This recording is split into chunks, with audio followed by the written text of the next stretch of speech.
Hello and welcome to the very first video in this tarot and oracle card reading course. So we're going to start out with the basics, and these videos are going to go pretty quick because I know you're going to want to get into the more in-depth sort of expert stuff that'll come after this first few videos. But I wanted to make sure even those that are new to reading cards for themselves get to experience what it's like just out of the get-go. And I was this way, oh gosh, it was like almost 5 years ago, something like that, when I first picked up my very first deck of cards. I have it right here. It's the Archangels Oracle deck by Doreen Virtue.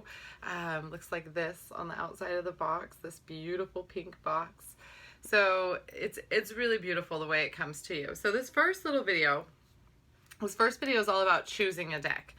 For your very first time ever choosing a deck, you've got to go to a store. So if you don't have any stores in your town, this is just a call for you to take a day trip, take a little overnight or weekend trip out someplace where there's some metaphysical stores, okay? It's just an excuse to get out and go somewhere. So it's not an excuse that you shouldn't have a deck or anything like that if you don't necessarily have a metaphysical store that sells oracle decks. The reason why you want to go to a store is because the first time, it's like you go online and there's so many different options and you don't really know what it feels like to feel the card stock and to know what, how the deck feels in your hand. We got this size of deck. I also have a deck that's got wider cards. So, you can feel these different decks. You can see, oh, okay, I see. It's just a little teeny bit wider, like barely actually. Interesting, the box is a lot wider. Also have decks that are quite a bit narrower, like this tarot deck. Generally, tarot decks are a little bit narrower. So you see the difference between some of these sizes here. Different textures of decks until you've gotten yourself kind of well versed on what you like and what feels good in your hands. I would definitely go to a metaphysical bookstore. All right. So this is something that can be a beautiful way to take your soul on a day date or something like that. You don't have to drag your partner to this store if they're not into it. If they're into it, that's great. But there's a couple things that I would always pick up on my first trip in when I get a deck. First of all, I would pick up the decks. I would see what I'm drawn to. I would look at a lot of them. Am I drawn to angels? Am I drawn to mermaids?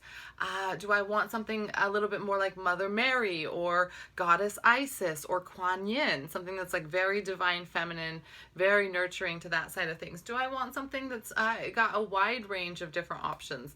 There's decks called the Wisdom of the Oracle. There's the Soul Traveler. There's all sorts of different topics. There's moon decks.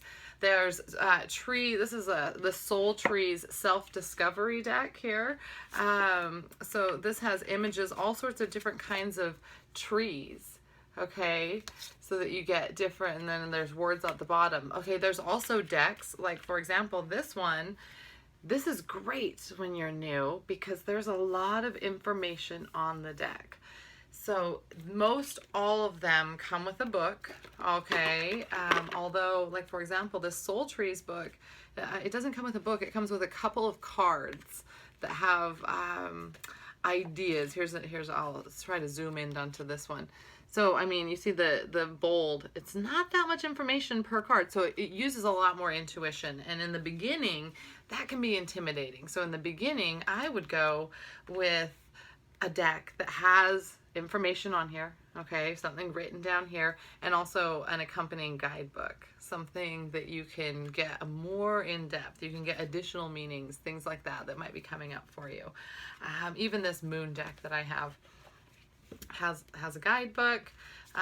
It does have information on here. I still like that one. It's one of my newer decks. So just because I'm an expert doesn't mean I don't like decks with writing on the front of them. So you want to go for a deck that feels right in your hands, feels energetically connected. You'll know this when you pick a deck up. You'll also know this when you pick a deck up and you're like, oh, I don't really like that one. I'm surprised by the ones that didn't call out to me that I thought for sure would call out to me. I was like for sure thinking the animal totem would totally call out to me, and it really didn't. I was like, oh, okay. I could see where these cards would probably end up going in the playroom for my children, which is totally fine as well. Completely fine to give your old decks to your kids.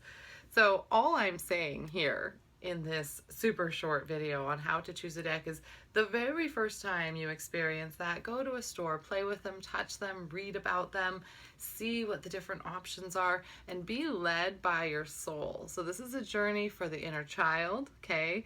This is a journey for you to be guided by what feels right instead of what looks right. This is why it's very, very important to not buy them online. Now, I do buy tons of decks online now that I've had a lot of experience, and I've also bought a lot of decks and just given them away because they didn't resonate with me. These are the ones that I bought online. You'll never see usually a deck that I bought in a store that I give away, because those seem to come to me. It's almost like they jump into my hand and it's like, you have to take me home. So happy deck hunting.